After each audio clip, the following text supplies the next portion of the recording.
अब मैं आपको ऋषि पंचमी की कहानी सुनाती हूँ। एक ब्राह्मण और एक ब्राह्मणी थे। वो बहुत ही पुण्यात्मा थे, बहुत धर्मात्मा थे, बहुत दान पुण्य करते थे। लेकिन उनकी स्त्री है जो वो किसी चीज़ से छुआछूत नहीं करती थी। मासिक धर्म आता था तब भी वो घर का सारे कार्य करती थी। और एक बार की बात है कि वो खेतों में काम कर रही थी। काम करते समय वो रजस्वला हो गई और वो है ना सारा घर का काम करती रही। घर आने के बाद भी उसने सब कुछ किया और अपने पति को भी उसने स्पर्श किया। तो है ना इसी ही पाप के कारण वो है ना अगले जन्म में कुतिया बनी। और वो अपनी स्त्री से स्पर्श होने के कारण वो जो उसका पति था वो बैल बना।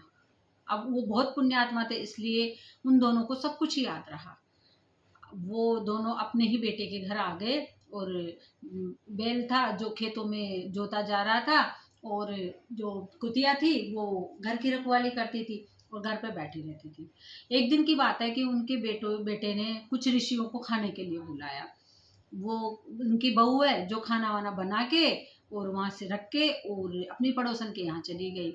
इतनी देर में एक सर्प आया और उसने खीर के भगोने में मुंह डाल दिया। अब वो कुतिया सब कुछ देख रही थी, उसकी बहू को कुछ पता नहीं था। तो कुतिया ने सोचा कि मेरी बहू आएगी, इन ऋषियों को खाना खिलाएगी तो ऋषियों की हत्या का पाप इस पे चढ़ जाएगा। तो उसने क्या किया कि जब भी उसकी बहू आई तो उसके सामने ही उसने उस खीर के भगोने को मुंह लगा दिया। उसकी बहू को तो बहुत गुस्सा आया कि मैंने तो खीर बना के रखी थी और इस कुतिया ने तो इसको छू दिया। तो उसने खीर तो फेंक दी लेकिन उस कुतिया को बहुत मारी। और उस दिन उसका बेटा भी है ना उस बैल से बहुत काम करवाया और उसको खाने को नहीं दिया। कुतिया को भी कुछ खाने को नहीं दिया। रोज तो जो घर में बचता था वो कुतिया को डाल दिया जाता था तो वो पेट भर के खा लेती थी। अब जब रात हुई तो वो दोनों बैठ के और बात करने लगे। बैल ने कहा कि आज तो मुझे बहुत काम करना पड़ा और मेरे बेटे ने मुझे कुछ खाने को भी नहीं दिया। तो वो कुतिया बोली कि आज तो बहू ने भी मुझे जलती हुई लकड़ी से मारा और मुझे कुछ भी खाने को नहीं दिया। कि ऐसा क्यों? कि है ना ऋषियों को इन्होंने निमंत्रण दिया था और बहू ने खीर बनाई थी। एक सर्प आया और उस भगोने को के अंदर मुंह दे के चला गया। वो खीर विषैली हो गई। लेकिन मैंने सोचा कि इन ऋषियों का हत्या का पाप इनको लगेगा, इसलिए मैंने जब बहू आई तो बहू के सामने उस खीर को छू लिया। तो बहू ने वो खीर फेंक दी उठा के और मुझे बहुत मारा। अब जब वो दोनों बातें कर रहे थे तो उनका बेटा उनकी सारी बातें सुन रहा था।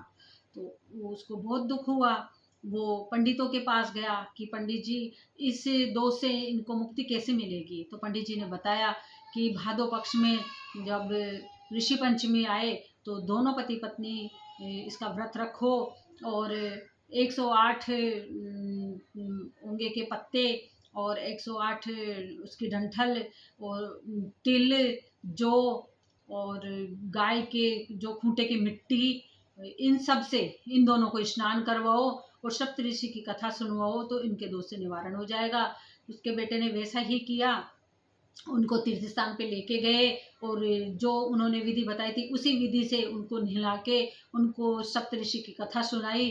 तो उन दोनों को इस पाप से मुक्ति मिल गई।